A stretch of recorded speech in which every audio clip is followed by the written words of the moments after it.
Good evening to those joining us from Asia. Good morning in the US. My name is Erik Berglöf. I'm the director of the LSE Institute of Global Affairs at the LSE School of Public Policy. You're most welcome to this webinar on defending the global commons in a COVID-19 world. This seminar is part of a series of COVID-19 and early lessons from the pandemic that we are organizing with the CEPR and the LSE School of Public Policy. But it's also part of the launch of the Maryam Forum at the LSE under the banner From Rulership to Leadership, Early Lessons from the COVID-19 Pandemic. The Maryam Forum is about how to build ecosystems of effective leadership at every level of governance. The starting point is there's too much rulership and not enough leadership in the world. And the trend is in recent years has not really gone in the right direction. The arrival of COVID-19 has undressed many rulers and brought to the fore some leaders of rather well-functioning ecosystems of leadership at the national level. But at the global level, COVID-19 has been even more unforgiving. It has demonstrated how a rift in the global system can weaken the core institutions in global health governance, and it also plays a role in the weak global response from the G20 to the economic crisis caused by the pandemic. In the last week's webinar in this series, we focused exactly on the global health governance and the reform of the WHO. But today we wanted to discuss the wider governance challenge that COVID-19 highlights. It raises questions about the capacity of the G20 to respond in times of crisis. Who is going to defend the global commons or drive reform of the current global order if G20 is absent? We have an issue that emerging and developing economies, which depend more than other countries perhaps, on the existing international financial institutions. They don't feel the same sense of ownership to them. They also see this deepening fracture between the US and China and risk getting caught in the middle. Similarly, many of these economies depend more on openness and trade. And for them, the implosion of the World Trade Organization is particularly threatening. Can we bring back a sense of common cause around the existing institutions, or do we need to create new ones? Do we need to build the future global structure on individual issues?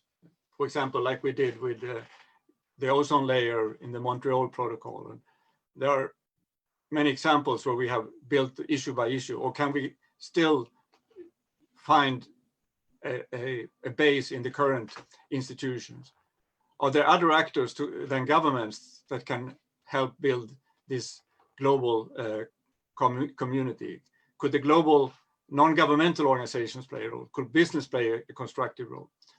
We have a fantastic panel to reflect on these issues. I'm going to present them as I give them the floor. We'll start with a conversation within the panel, and then I will invite the audience to ask questions. You can submit questions through the Q&A function, or you can raise your hand and we will try to bring you into the panel and we'll let you ask your question in person. Please remember to say your name and affiliation. So our first speaker is Raghuram Rajan. He's a Katherine Dusak Miller Distinguished Service Professor of Finance at the University of Chicago Booth School of Business. Of course, he was also the governor of the Reserve Bank of India for 3 years, 3 very important years for India. He has been the chief economist of the IMF and, of course, a very prominent academic. Raghu, give us your perspective on what the world looks like right now and what needs to be done. Sure. Thank you, Erik, for organizing this and for inviting me. I will elaborate on some of the themes you raised. What we see, obviously, is a world with enormous uncertainty created by the virus. We have no idea whether a second wave is in the offing. We do know it has been controlled in Europe and East Asia fairly effectively, but it's still raging uncontrolled in the United States, in Latin America, in South Asia, and potentially in Africa.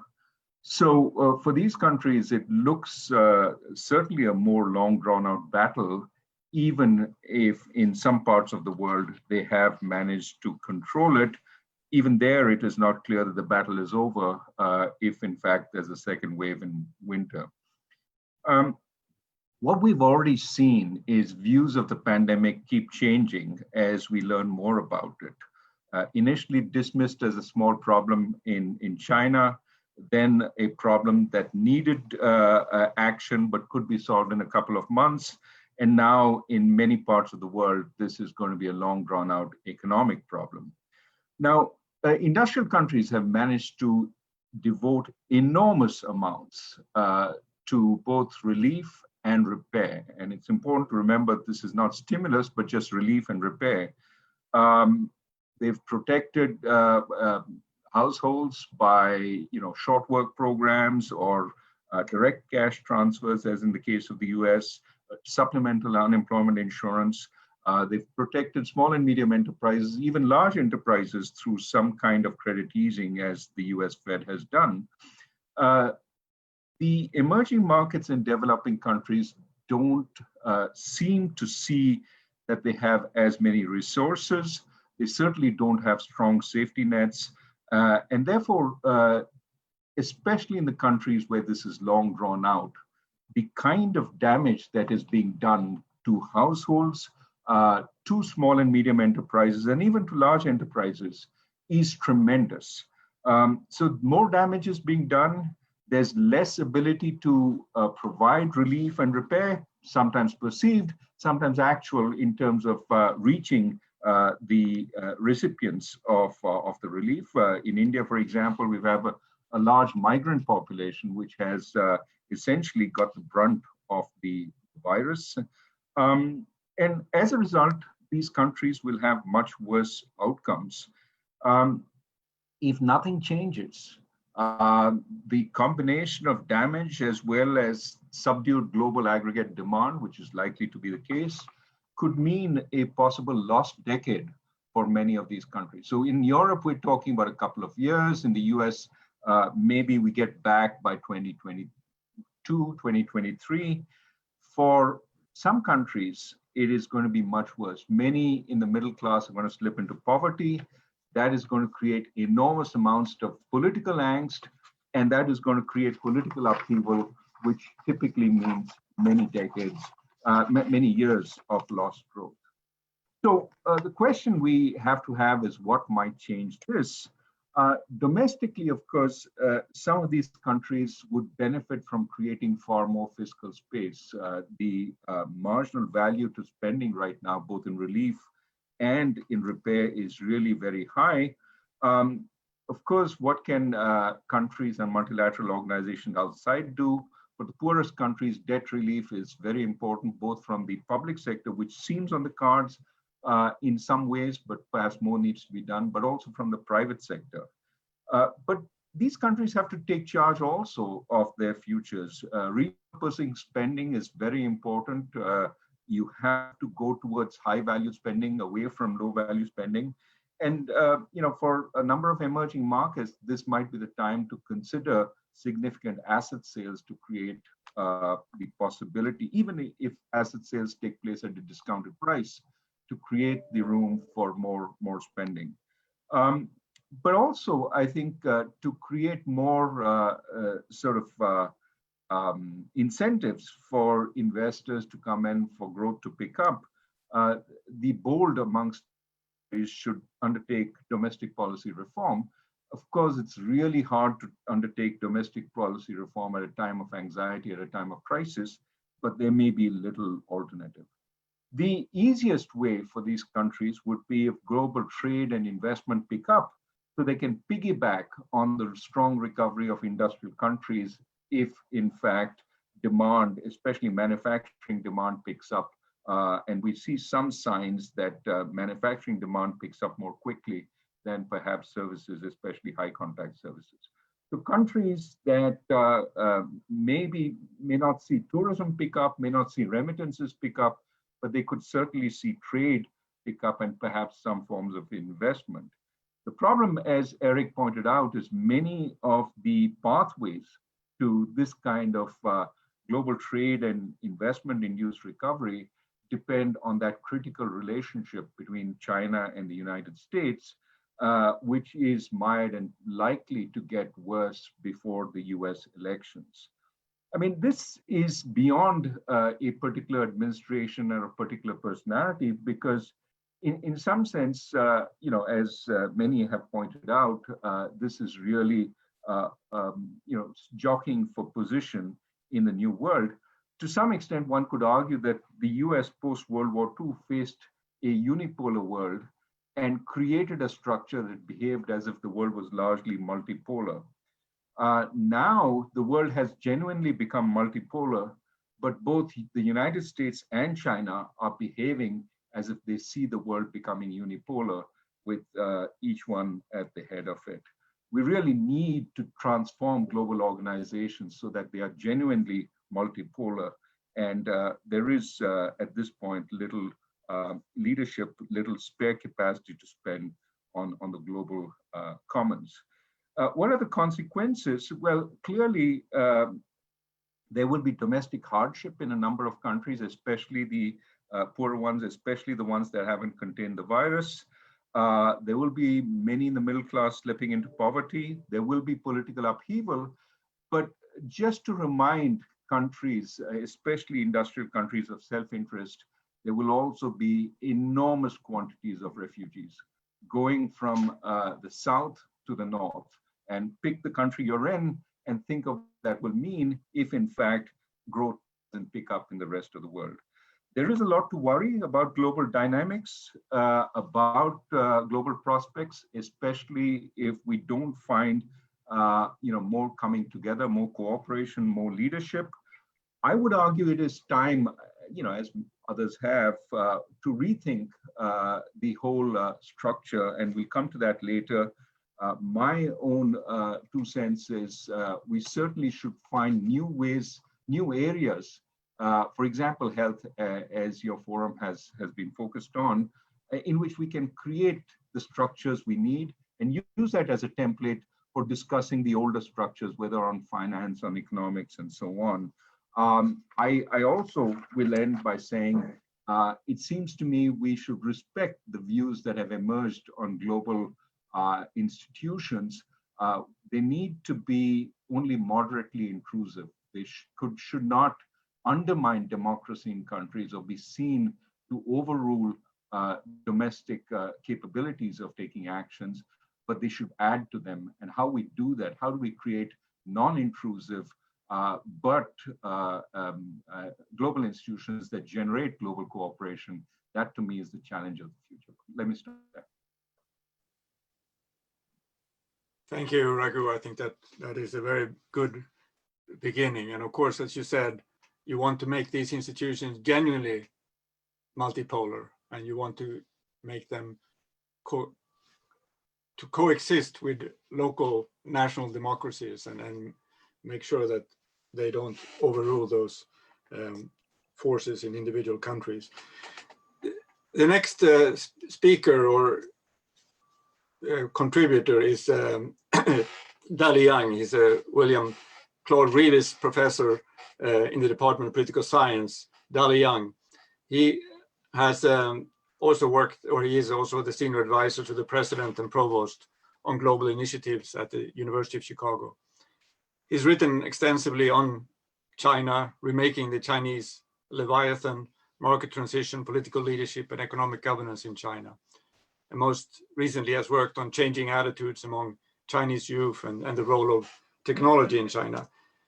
If you come to this from sort of a Chinese perspective, China has to some extent worked within the existing institutions, or to a great extent worked within the existing institutions, has also launched its own multilateral institutions, and it has its own unilateral institutions. If you come from a Chinese perspective, how do you see this emerging global architecture? Thank you, Erik, for inviting me to join this forum. And it's hard to follow on Raghu, but let me try. Let me also do mention, in fact, I see on Erik's bookshelf, you actually have a book, a big fat one, in Chinese apparently entitled The China Dream. And I think it's a very interesting commentary on this in a way. I can dimly make it out, actually. It's sort of a, I have been, for the last few months, been focused on what has been happening in China, especially with regard to this particular public health crisis, but more importantly also because it builds on my earlier work related to this as well. Because I think actually, in many ways, Raghu alluded to it, mental models matter. And the mental models that people used for the last few months, number one, in China, was that this was like SARS, that it could actually sort of be contained like SARS in 2003. In fact, for within China, they did. Right? The difference, however, is this is far more contagious than it was, and that the coronavirus actually spread much more and continues to spread as much more extensively than it did in 2003. And in fact, in many ways, in Washington at one point, there was the thinking, oh, this is your virus, but it could most likely be contained as in 2003. Therefore, I think actually that's one of the big reasons for some of the actions that were found elsewhere. The other issue, however, is that normally in economic and other terms is we tend to think along, for example, on annual terms. In epidemiology, however, they think in daily terms. And that transition for many people is extraordinarily difficult to make. That infections actually can rise every day by 1%, 5%. And when you reach 7%, we are talking about doubling every few days, actually, rather than on annual terms. And for most people, it's extraordinarily difficult to wrap around that, actually. So sort of and of course, when it happens, it takes time for people, for institutions, for the leaders of the institutions to come to terms to the fact that this is much faster moving, and therefore it actually is overwhelming for many countries. In fact, as Raghu has actually provided that wonderful review of what's been happening in many ways. I think actually, since you asked me, of course, I'm based in Chicago, but since you asked me about the Chinese perspective actually in the beginning was in itself a shock. There was a lot of recrimination within China about what happened in Wuhan, in fact. Today, however, it's not allowed to ask about that. But in fact, you go back to January and February, there was enormous amount of interest among the Chinese asking what happened? How did it get so bad? How did you allow it to spread around the country? Of course, later on around the world as well. And of course, there was an enormous amount of actually investigation by Chinese journalists in figuring out actually what happened. For example, the fact that Chinese scientists, unlike in 2003, it took them more than about 5 months before they accepted the fact that it was a coronavirus. In fact, they kept pushing for a different idea that it was a chlamydia infection, which actually made many people fear that, oh, this is just use antibiotics or something like that. So there was a major mental block that was political as well, because some of the powers that be used their power to impose that idea on others. So it required the WHO to come in to become a much bigger player, building international networks to marshal the resources to do the scientific research in 2003 and to come to the conclusion that it was actually caused by a coronavirus. Of course, now it's called SARS-CoV-1, essentially. So sort of this time, however, technicians in China were able to, within a day or two, were able to come to the realization that this was a coronavirus. In fact, this is not reported at all in the press within China much, or certainly not in the US and so on. if you had the test kit for the coronavirus 1, in other words, for SARS in 2003, you would test positive for the coronavirus of this year. In other words, if your hospital had access to that, you would be able to do that. Actually, it's a sort of but there is actually a very interesting situation because it was so fast moving.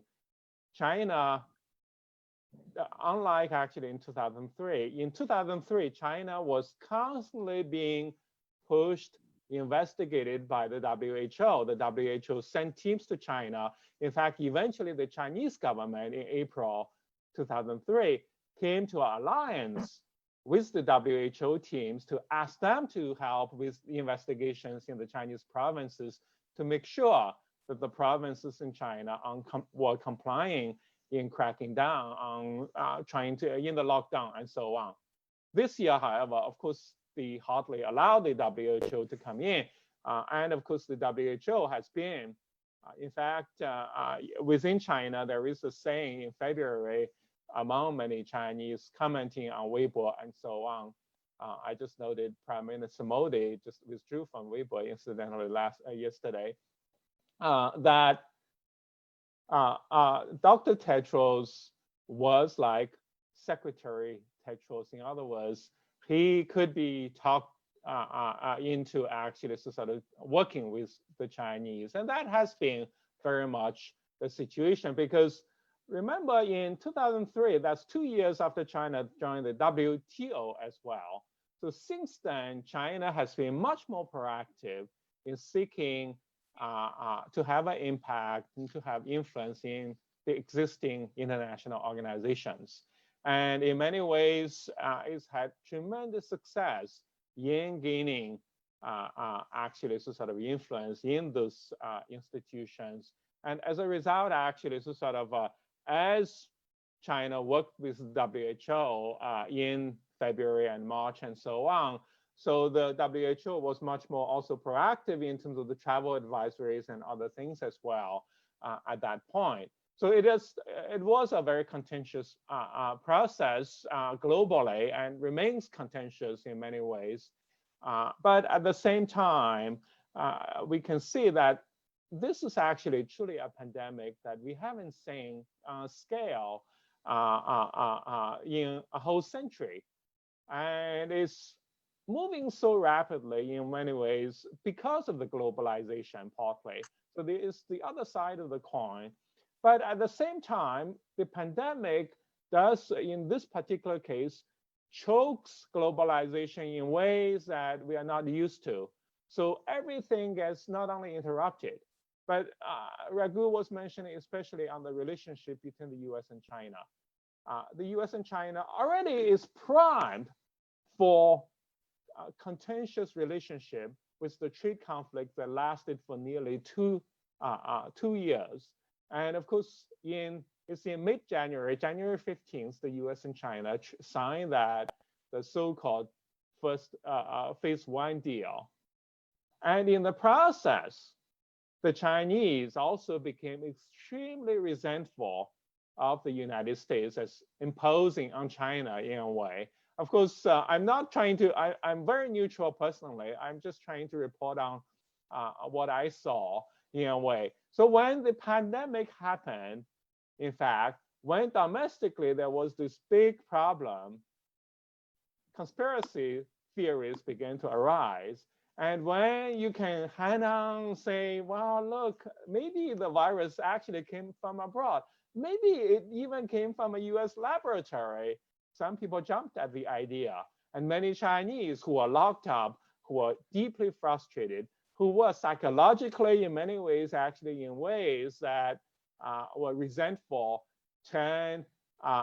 embraced ideas of that nature and turned their attentions abroad. Rather than going like Americans, of course, going into the streets. In China, they were successfully in a way diverted to foreign enemies and so on. And of course, in such circumstances, normally when the US and China or China gets into trouble with other countries, you get together like, for example, when President Xi and Prime Minister Modi, they meet in Wuhan, of other places, it's the Wuhan spirit, right? Then you can try to resolve problems and use the handshakes, the embraces to ease the tensions. And that happened, of course, when people can meet between Chinese and Americans. But that's impossible practically during a pandemic. In other words, you become resentful of each other in the process. You can't get together easily except via the internet, essentially. And even when you get together forcefully, you are wearing masks usually. It just makes it extraordinarily difficult to communicate in such circumstances, and of course to embrace cooperation. Even though actually overall though, there is still talk of that, I think. Now, my sense in arguing along such lines is, of course, things are looking extremely bad at this moment, given all the circumstances, given the spread of the disease, the segmentation of the world, the fragmentation of the world, actually, in many ways, along nationalist lines, and of course, the opportunistic behavior by countries to take advantage of the situation as well during such circumstances. But at the same time, however, what I see, however, is also that maybe things is bad, but we are moving in the right direction in many ways, given the dire situation. In fact, we go back to read about 1918, the struggles, the frustrations, the death, truly the carnage around the world. And remember, the First World War was still going on around that time as well. And then you add that add the great influenza to that, but it traveled much more slowly. This time it traveled much faster, but the scientific capacities are also much, much greater today than a century ago. And of course, in the meantime, there are so many different vaccines that are being tested and so on. So my sense is this is the time actually that people finally see that, in fact, we do need to embrace cooperation in certain areas. And certainly at this moment is public health, despite all the nationalistic sentiments. Of course, there are going to be, especially the divides among different countries. And I think Raghu is absolutely right. Developing countries in particular are going to be, suffering so much more. And they don't have the capacities in terms of the vaccines and other things as well. And that's where there is need for cooperation for help to those countries in particular. But at the same time, however, we are moving in a way. I mean, even in the US, the election is only 4 months away. 4 months, of course, feels like 4 years probably in normal times during the pandemic. But nonetheless, there is 4 months actually before a resolution, hopefully, of the electoral process actually. But at the same time, the scientists are also working so much harder, and there is actually so much investment in that. So I am actually hopeful. And of course, with over time, actually, vaccines and other therapeutics becoming available, there are going to be opportunities to thinking about better cooperation. And I think down the road also, and this is an urge, this is a call really, the emphasis on profit, for rational pursuit of profit, has to factor in the Minsky type of public health crisis over time as well, so that we can better manage those kind of situations, because clearly there has been underinvestment in public health, including in China, in fact, sort of the kind of institutions that needs to be built in different countries. And there are a lot of things that can be done to improve capacities in different countries down the road as well. And we shouldn't treat epidemiologists as warriors that are needed when you're in a pandemic and then discarded practically after the pandemic is over. And so there are a lot of things that can be done down the road and globally as well, certainly in this area. Back to you, Erik. Thank you very much. And I think we are starting to build a bit of a case for how we can think of cooperation maybe in the global health space, and how we can sort of rethink global cooperation, starting in global health.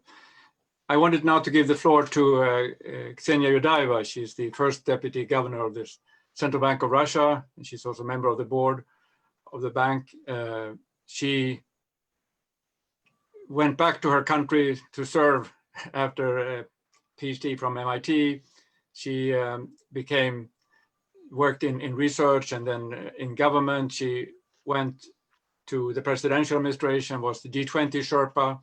I think it's not an exaggeration to say that she, during the Russian presidency, she was instrumental in making sure that that presidency became much more successful than it would have been otherwise. And so we are now very grateful to have you on here. And of course, Russia perspective on global cooperation is very particular, and of course also part of important G20, the BRICS collaboration. How do you view this, Xenia?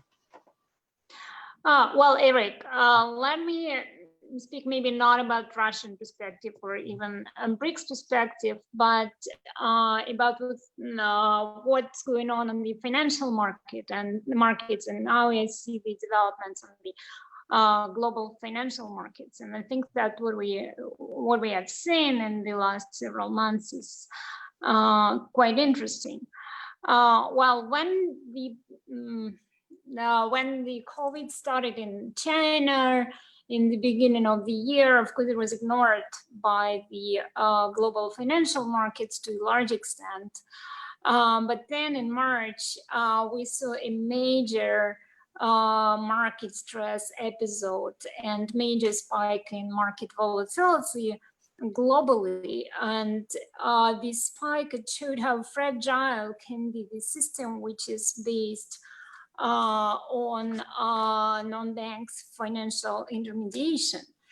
And then it was calmed down quite quickly, largely by the actions of major global central banks, mostly the Fed, but also the European Central Bank. Other central banks also took lots of measures, but still it was the role of the Fed and of the ECB which was the most important in this particular case.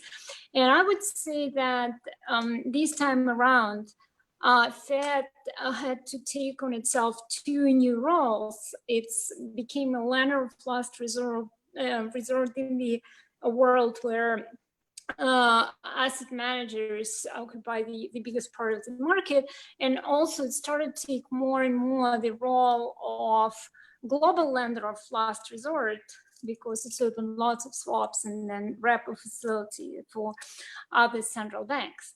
And this happened not because of spillovers, rather because of spillbacks. The problems on the other markets started to be so important that the Fed had to, even if it has very domestic mandate, had to play a role of a global lender of the last resort. I think that this is an important change in the global financial infrastructure which we observed.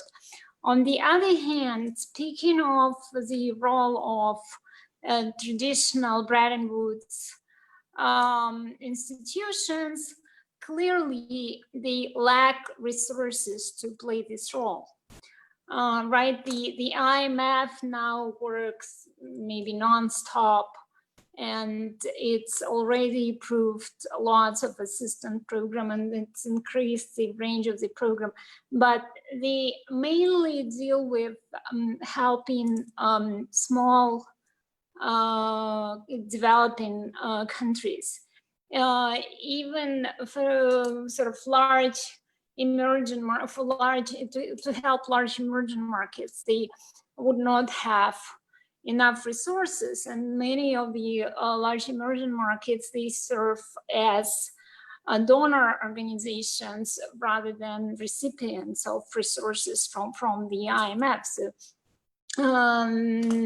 from this perspective, I would not say it's a failure of global institutions. It's just they're not adequate, do not have adequate resources to help anybody else but the small countries. So the first episode of the market volatility was contained quite quickly, but now, of course, we move into the next stage. And the first stage is global liquidity problems, which matter the most. Now, domestic solvency problems may become more and more important. And here I would agree with Raghu. Here it's the point where probably some of those global institutions should step in. But again, I doubt that they have enough of resources to provide adequate assistance to different countries. Speaking of the sort of medical perspective, of course, this health situation, it has effect on economic situation. From economic situation, it has an effect on situation on the financial market. So from this perspective, of course, it's in the global interest to build some new structures as far as health is concerned. But you know, I'm not sure. I would agree with you that this is the area where leadership will definitely be needed, because if really an epidemic like this is a once a century episode, then of course incentives to do this later on when we will eventually get out of the COVID-19 pandemic would not be great, probably. So it is a very tricky issue how to proceed from here. And now let me speak a little bit about the situation in Russia. I think that, well, if we draw any lessons from this, is that having buffers in terms of fiscal space, monetary space, sort of buffers in the financial system, better capitalized financial system, is of course what helps in these kind of situations. Looking at it from a different angle is that in this world you better rely on yourself rather than on the global financial infrastructure. I think that this is one of the lessons which we probably learned from this situation. And again, it's not clear how things will change, whether they will change to the better or to the worse after the pandemic,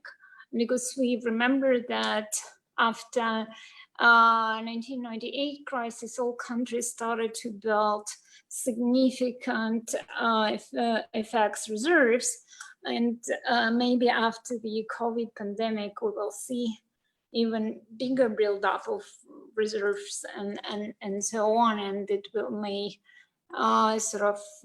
have effect on the global spill back on the global financial infrastructure. So, so I think that there may be lots of changes, and I agree with you that we probably need better and stronger international institutions, but the first instinct is, of course, to improve your own abilities to fight these kind of events and to rely on your own capabilities rather than to build infrastructure of the global institutions.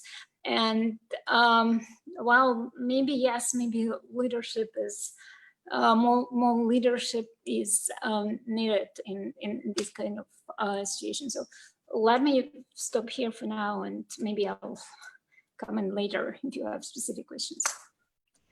Thank you very much, Xenia. And well, you brought in another area, which I think, as you showed also, they're very closely connected. You know, you have the health impact on the economic, and then you have the financial sector. And of course, many countries are very poorly insured, and they need to build up their own insurance or their own buffers. And when the system as a whole doesn't work or doesn't protect you.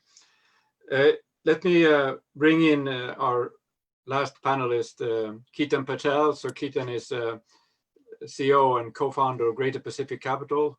He's an investor, as he describes himself, mostly in Asia. But before starting a Greater Pacific Capital, he was at Goldman Sachs, and he spends most of his time in Asia. And sort of, I think it was important to see how this looks from a business perspective and from working in economies that rely a lot on the global system to develop and to grow. Keaton, the floor is yours. Thank you, Erik, and let me thank the LSE, my alma mater. It's a pleasure to be on such an interesting panel and such an important topic in your seminar. I want to take it back to the question, Erik, you asked in the beginning, which is how does this affect multilateralism, the institutions that have underpinned it? What is the impact of this pandemic on the world?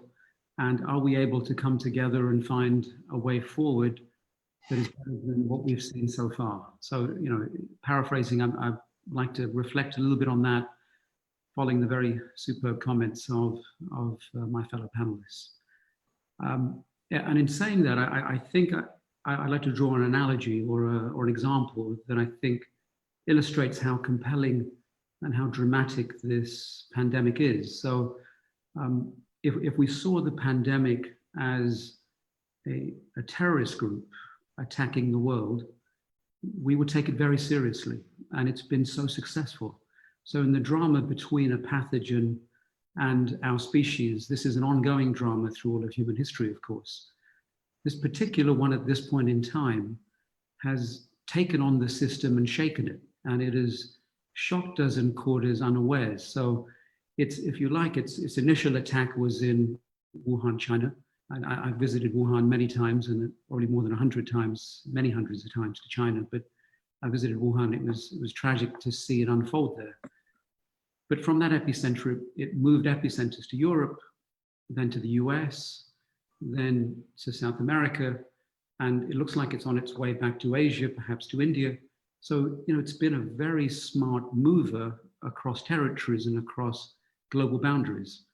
It has delivered a public health shock, killing at least 500,000 people. And there are various estimates that say, you know, that could be closer to 750,000 and rising now, because many countries are not through wave one. It's also delivered a supply shock, something close to 30% declines in industrial production month on month, beginning at 10%, but rising quite dramatically. A demand shock, somewhere between 10 and something around, I think, 7.5 to 10% fall in consumer spending, nearly 30% fall in world trade, a social shock laying people off in huge numbers, a market shock. We've seen 3 times the volatility that we saw in the early part of this year, a wealth shock with, you know, trillions written off. I think it's 15 trillion written off the global capital markets, and a human shock in terms of the mental health effect on people. So it's been enormously effective at destabilizing our society. And who would have thought that we would be so poor at handling this, given we've handled as a people, as a civilization, we've handled 2 world wars, we've handled the Cold War, we had the global financial crisis, and you would have thought we would have been better at dealing with this. And we've got wealthier, so enormously wealthier, where we've built infrastructure and health systems and taken more people out of poverty. So I think this has been a very successful attack. And in fact, many countries around the world have politicians who've denied that this was anything more than a common flu. So in stealth and psychological warfare terms, it's also been very successful. I would, given this is meant to be brief, I'll point to 3 things which I think are profound in the restructuring of the world order. The first is that the world order has been turned upside down. If we were talking before the pandemic, but particularly 5 years or so ago, we would have said, it's very clear that the US is the world leader, it is the most resilient country and most capable of helping the world in a real global crisis. And none of that is borne out to be true. In fact, if we measure the world, and particularly the leaders of countries, along two dimensions, and one being, did they manage to save the lives of their people? And the second being, did they manage to save their economies? Then the pyramid is inverted. So at the bottom of the pyramid, at the sharp bottom of the pyramid, is the US. The next tier are some European countries, including the previous power, the UK, and then is the rest of the world.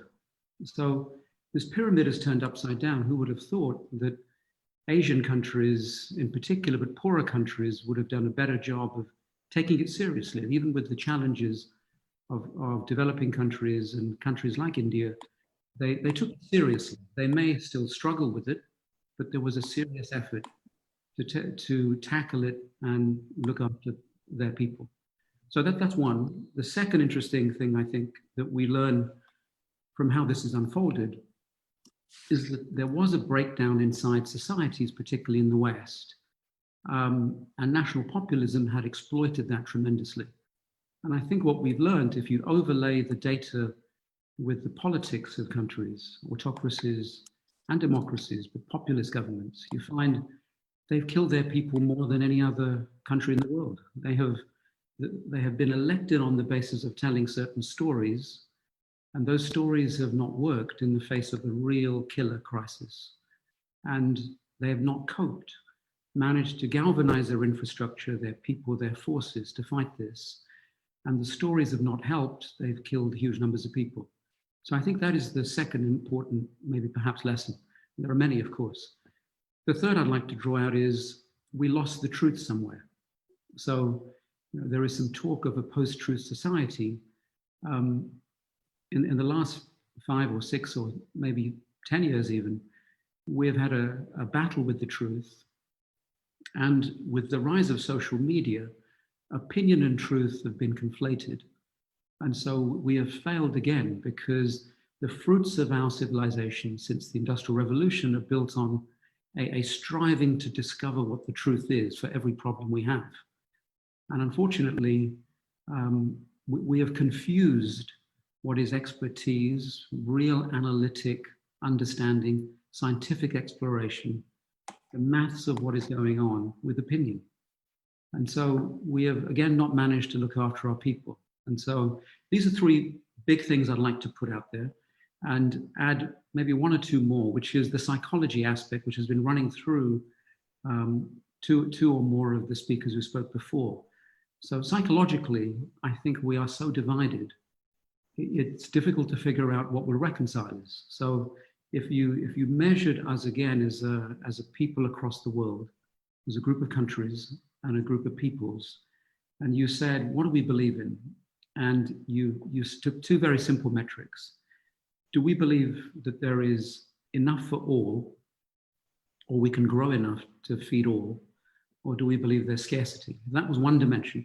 And the other dimension was, do we intrinsically as people believe in collaboration or competition? I think you'll find that those 2 axes are splitting the world. So you might have, for example, a Europe that says there's plenty if only we work together and we grow the pie. So we must collaborate. At the other extreme, you would have, under certainly this administration, and probably much longer actually, a US and certainly a China that may say, look, let's be realistic. There is scarcity. And so we must compete and take the resources that we can to look after our people.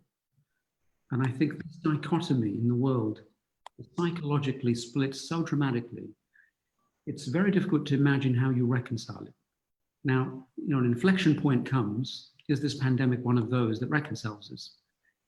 I'm not sure yet that you could say this is of the magnitude of a world war, where it was long, it was painful, the suffering was so great that actually people were ready to say, I want to rip up the way we did things and relearn what is our humanity and how we will share it.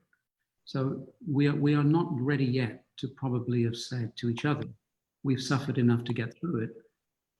For most countries, And the score is not done, of course. For most countries, they would like to get through it and get back to business as normal, I would suspect. Now, again, the score is not done. Maybe a year from now, when we do the score, it may be quite different because we're going through multiple waves and people still haven't gripped it in many enormous countries. So, that's what I'd like to put out as maybe a reflection on where we are. And then on the positive front, because there is one, of course, because we're a very tough species to kill, right? So we are somewhere near the pinnacle of where we've been in all of human history. So there is the possibility in the architecture of a new world order. If we recognize that the old industrial order is in the last throes of its survival and a more sustainable information-led, new energy-led knowledge base one is growing, and we have to manage this transition together. Number two, if we recognize there are four powers, there's a quadrilateral power set, the US, Europe, China, and India, who represent somewhere between 50 and 60% of the people of the world in terms of population size, the GDP, the consumption of oil, and so on. If they work together peacefully, there is an answer to go forward. Now, clearly that won't happen so simply because there is a real transitioning of who's in charge and a rivalry that's arisen between US and China very naturally. Thirdly, Asia's rising to become somewhere between 30 to 50% of most things, whether it's global GDP, whether it's middle class, and so on. So we have to recognize that the center of the world in terms of economy and finance is shifting towards Asia. And then, of course, we are consumers. We've been told we'll be happy if we consume. So mass consumerism will eat up the whole planet. Now, you can either change that by changing our minds that we don't want to consume. I think that's very difficult, and it's unlikely to happen so easily. Or you have to have science make the breakthroughs that delivers the product that allows us to keep consuming. And so we have to finance that together to see if we can do that. I'm sure the effort is on both sides. And then finally, I would say somewhere we lost our humanity in caring for each other and became defined by our differences. So there's a need to develop a new human charter, human rights charter almost, at the individual level. So we start to talk to each other again about what it means to be part of one society across the world. Otherwise, our divisions define us now, which seems ridiculous at this stage in our history. Erik, I'll rest there. Thank you, Ketan. Very thoughtful words. Of course, I mean, the concern that I think all of us have is that if we were to go back and revisit, the human rights agreements, if we were to revisit even revisit the WTO or the WHO today, we might get to something that is actually worse than we have today. So I mean, this is always the challenge that we have. Some of these things accumulate over time, and it matters a lot when you revisit them. And one of the questions is this the right time to revisit or not?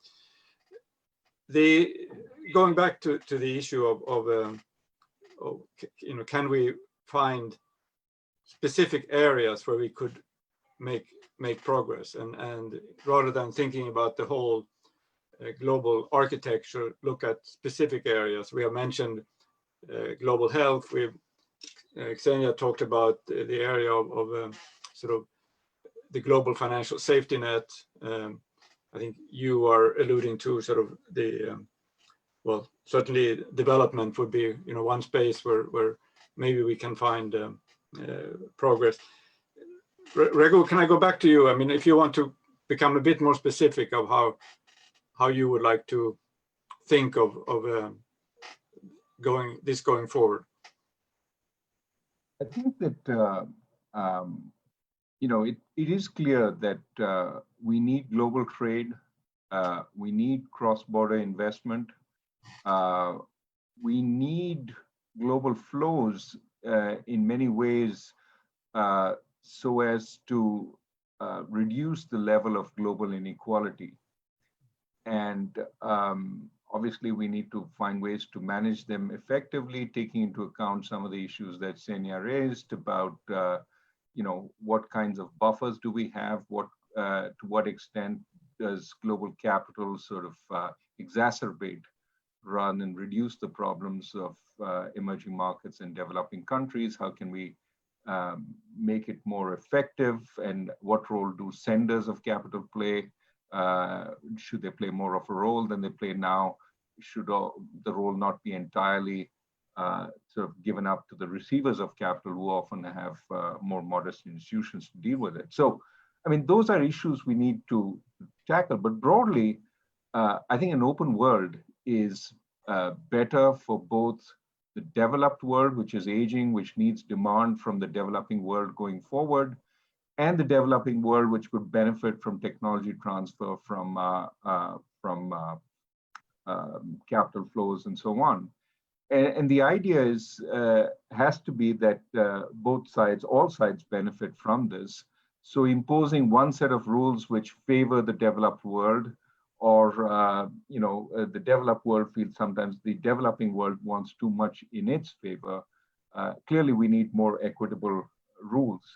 At the same time, we have to recognize there's a very great frustration brought to the fore by developed countries, but which has existed always, but a sense that you don't control your own future within countries, that you are subject to global forces, global rules, global regulations determined elsewhere, and that impact your ability to do anything. I mean, the most prominent example of this was Brexit, which was, we are controlled by the European Union. We have not enough agency ourselves. And, whatever the reality, it was a movement in which the attractive part was to take back control. So recognizing that global force, global organization, global rules can be overly intrusive, can we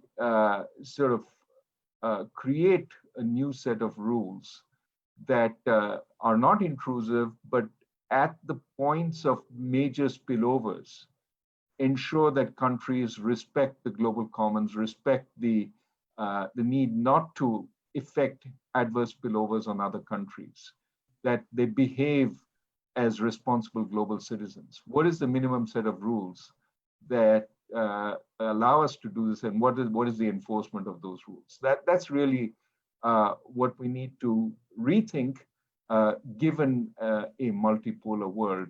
I think where you don't have the US playing, in a sense, schoolmaster, bashing heads together when people deviate, very gently, but doing it so that everybody knew that there was a value to behaving according to the rules, but also lots of carrots available in the global system to reward appropriate behavior. Let me, without taking too much time, just say that your point about we have a pandemic which has revealed the deficiencies in the global healthcare system. And so it may be that once the pandemic comes fully under control, once it is behind us, we use that as a way of thinking how we reconfigure global institutions. So, for example, one could well think that there might be a need, given the spillovers we have seen from disease, there might be a need to up the quality of health systems across the world, but also to monitor better what is going on, to gauge the risk of spillovers, and have early warning systems, etc., in place. And one might think, we talked about this yesterday, one might think even taking a cue from the global financial system of having an authority which does an Article 4. This is the IMF's annual visit to a country to check on whether it's doing reasonable things on the financials, on the economic side.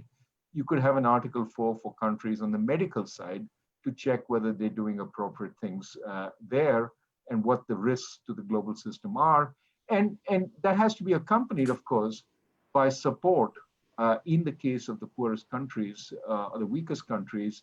How do we remedy these deficiencies? So that may be a chance for us to start thinking about this in a context where deficiencies are clear, but we don't have too much of a system already in place. and then perhaps rethink some of the existing structures. As you said, rethinking the structures may actually create worse outcomes.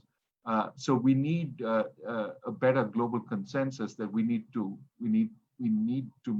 make progress rather than go backwards. But maybe start small first. Let me stop. Xenia, do you want to come in? So this idea that we can take some of the kind of lessons from or experience from the financial area and could take that to other areas. Of course, there is already in the WHO, there are elements of this. There is the international health regulation, but what we have seen is that it hasn't really worked very well, it seems. Xenia. Well, unfortunately, I don't have enough knowledge about how WHO works. Maybe yes, some sort of peer review is a possibility in this area, if not Article 4, because Article 4 is sort of a review by an institution, right? In G20, many countries like to have peer reviews, but of course, peer reviews can have this problem that peers are afraid of being tough on the other peer. There is this problem as well. As far as financial institutions are concerned, Erik, since I have weekly or like 2 weekly a call on some of the international financial kind of group, some of the group of an FSB or BIS or something else. So for me, it's difficult to claim that international cooperation is that, right? There is a lot of exchange of experiences and a lot of effort is done to understand what's going on and so on. So from this perspective, I think it is a good idea to create such networks of experts on different issues globally in health. Probably reactivate this network, and it was very useful for me as far as financial markets are concerned and central banking is concerned. So I think that it may be quite effective for other areas as well. Maybe I could take some questions from the audience. There is a question here, which is a long question. I can't give justice to it, but it speaks about universal basic income as a new global institution. But the idea that you could somehow create some global insurance mechanism the Reinhard Leeds, who is the questioner, he gives some examples of how you can find various ways of taxing the global system, but in more the principle of providing some kind of universal protection. Is that something that it's just a dream, or I don't know? Dali Yang, is this something that in a sort of a perspective of looking at it from a sort of a Chinese emerging perspective? I know that you are living in the US, but you are have very deep understanding of the Chinese perspective. Is this something that is part of the vision for what the world can look like? It's actually not even a vision for China itself, ironically, because after all, China is still led by a communist party. So you would imagine that it would be an idea that actually sort of could appeal to the Chinese. There are two aspects, and also to dovetail to the earlier conversations. Number one is China learned from 2008 and 2009 that, in fact, the lesson from them was don't do a big stimulus within China. And the other aspect is there is a very conservative view within China. Do not give too much to those who don't work very hard within China. So the Chinese government is extraordinarily resistant to giving money, actually giving cash to families, to individuals at this point. Instead, the migrant workers were simply disappeared back to the countryside. that's the social institution in a way, rather than saying that the government should help them. Of course, the government is helping the state sector, the institutions, and so on in that regard. And recently, in order to stimulate the economy, the Chinese government has been saying, well, let's give out coupons for you to spend. Of course, you can't spend the coupon, use the coupon if you don't have some incomes. So there are major issues within China that, in fact, itself, that the Chinese government actually is quite reluctant in terms of thinking about these issues of social welfare and so on, even while there is a lot of desire to also to stimulate the economy. And finally, also, of course, this goes back to the issue of the retirement age in China as well. And as some of you may have noted, the Chinese government, China has very low retirement ages, but it's also reluctant to reach the retirement age because it needs to create jobs. So it's trying to find this balance between retirement and retirement liabilities and the jobs creation and so on. So it's in this context that it approaches globally. There's not even any thought about, they laugh at the idea of the universal basic income because it sounds to be so communist. And the great irony of this is the Communist Party is uniquely resistant to the idea of the former communist ideal. That's very, very interesting, and I think a very accurate depiction of the attitude in China at the moment. If you were to take this one step further, so and you know, we have said that there were these links between sort of financial architecture and economic policies and health policies. Should it be part, and maybe I'm coming back here to Raghu on so as a former central bank governor, and maybe to Xenia, should central banks also think about vulnerabilities in terms of health, and could it, you know, by extension also become part of what the IMF does, that it's you know, you have to take a more broader view of vulnerability in the economy, vulnerability in the society, or is this sort of extending the mandate of these institutions too far? Maybe Raghu, can you? There's a question on this from Tatra, and yeah, it's that spirit. Yeah, I take the spirit of that question.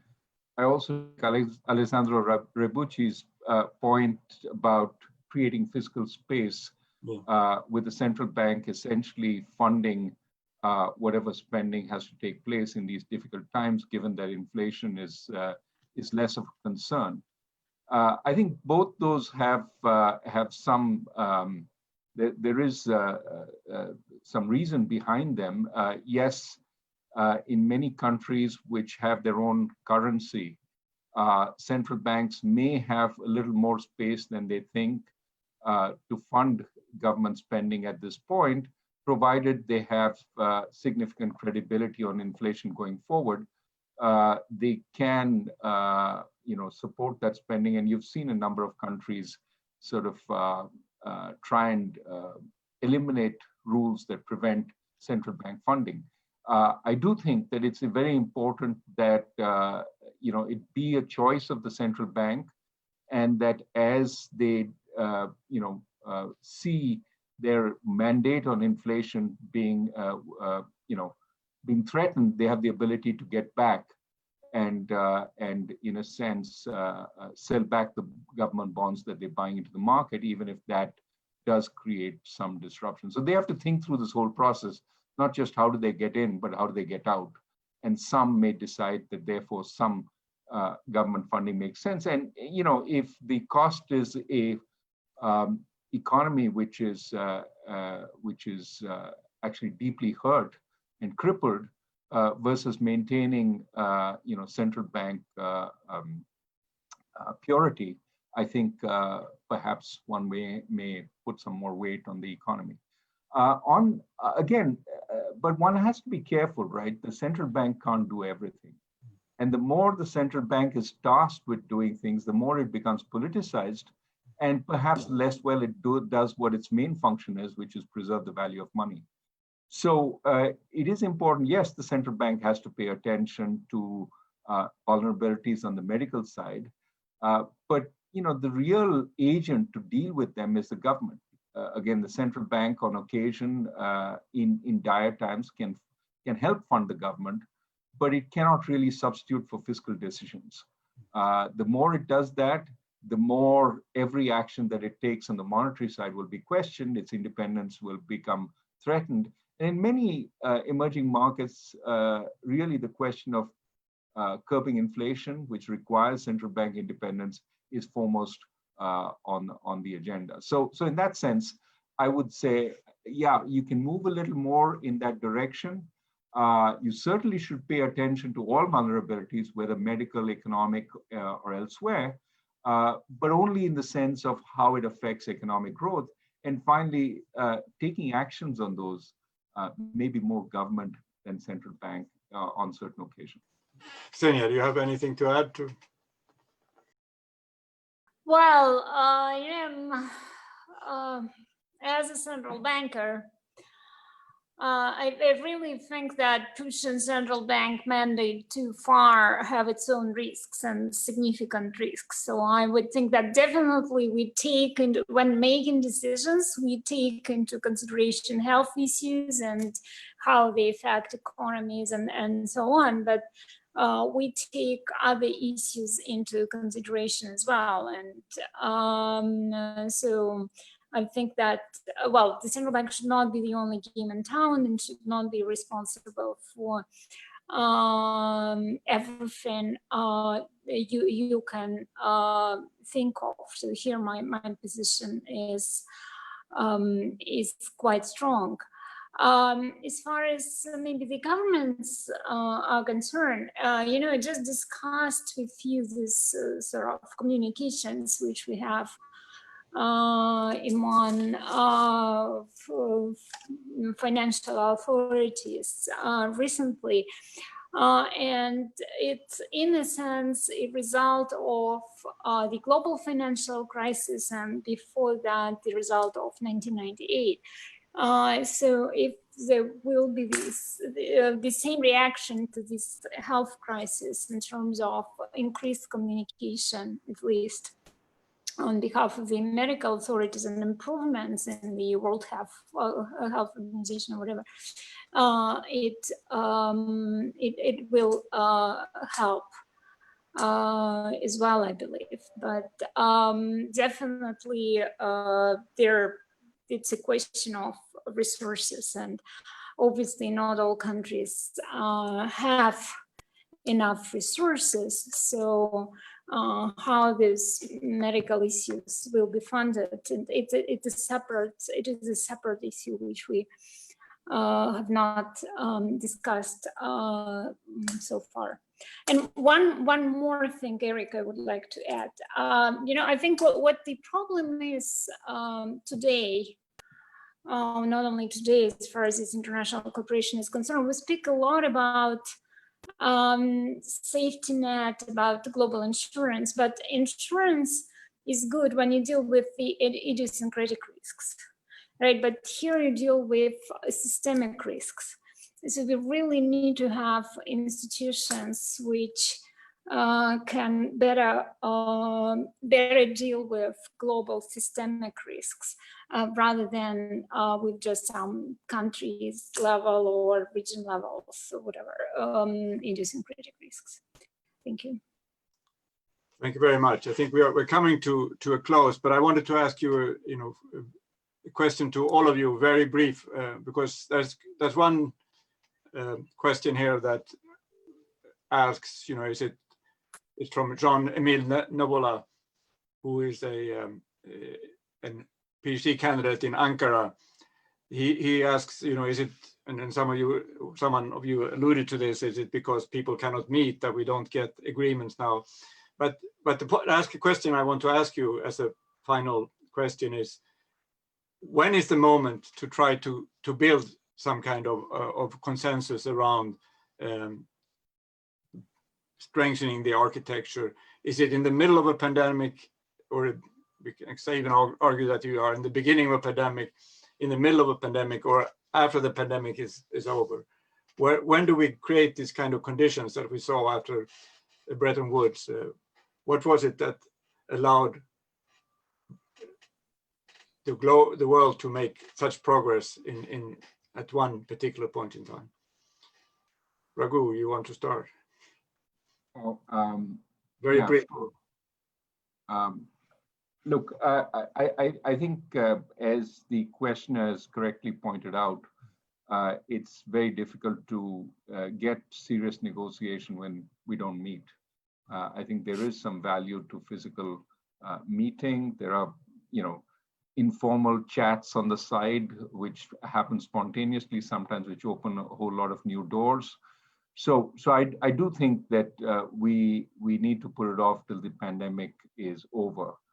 I think it needs a lot of preparation. It needs small wins first to rebuild the global climate towards rethinking what will happen. There's no point having a massive conference and then it all breaks down.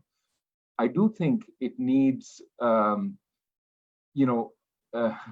different people at the helm than we have today.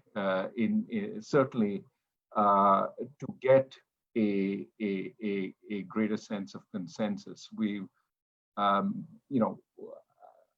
hope that happens. In some countries, it's unlikely to happen. In others, we have an election coming. So we do need greater consensus that there is a need for change, but an open mind about it. But I would say it is a matter of time, but a lot of preparation needs to be done, including intellectual discussions on what needs to take place. How do we see the world of the future? And of course, there are different views on this, and they need to be incorporated in that discussion. Dali Yang? Yeah, I think to build on what Raghu has mentioned, but also to emphasize, particularly during the pandemic, even in trade, you look at you can divide things into the medical supplies, the things that are related to national security, then the more pure actually goods for consumers and so on. So the former categories in terms of medical supplies, in terms of national security related goods, increasingly are going into more nationalistic, more national security related concerns in a way. And we are also, the luck of the draw is that we happen to be in this big mega cycle of nationalist leaders among all the major countries, or most of some of the biggest countries certainly in the world at that point. So as a result, it just makes it much harder for those countries to come together. And then as the national security concerns, the national health concerns come to the fore.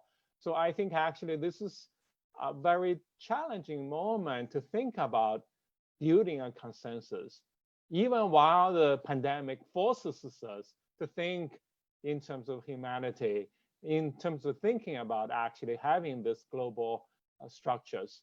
So I think in many ways, actually, it's sort of hopefully for the next few months in particular, that national leaders would think, or some of them actually, especially because some of those leaders will have to be chosen by the public and so on, that there would be greater tendency to choose leaders who are more inclined towards cooperation and so on. Because without that, it's just, we have to live with a world where countries actually are more nationalistic. In fact, you look at the recent situations, including between China and India, for example, there is actually greater concern about the fact is, the greater we are integrated, suddenly we realize that integration has national security concerns that we have, that drives us apart at the same time as well. And as a result, actually, finding that balance by leaders who can manage that kind of fine balance is essential. And of course, that means I'm a little more pessimistic in thinking along those lines. Thank you very much. Xenia, some final words? Well, I agree with Raghu. You really need in-person meetings, and maybe you need to proceed to the later stages. I know Bretton Woods was preceded by League of Nations, right? So maybe we will need several attempts to really figure it out and do something right. So a little bit pessimistic here, but on the other hand, I think that the event like this means that there is already lots of thinking going on everywhere, trying to figure out what kind of institutions we need to build, because it's not only the meetings of politicians which is going to set it. We need lots of expert thinking to thinking through what kind of institutions should be built for the future to be better from health perspective and any other global risk perspectives we can think of. Thank you very much. Ketan. Erik, yes.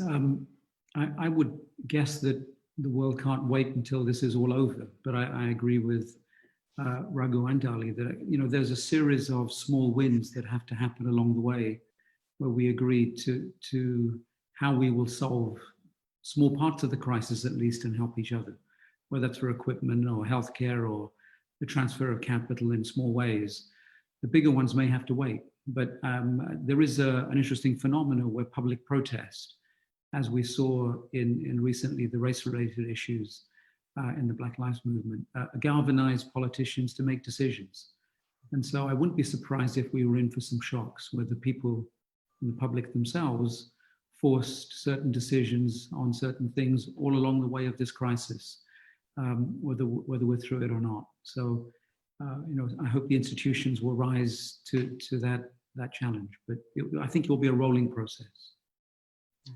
It's interesting that there was just a recent poll in Europe and looking at how had the pandemic affected attitudes towards sort of supranational organizations, particularly, of course, with regard to the EU. And the conclusion was that, yes, there was still a lot of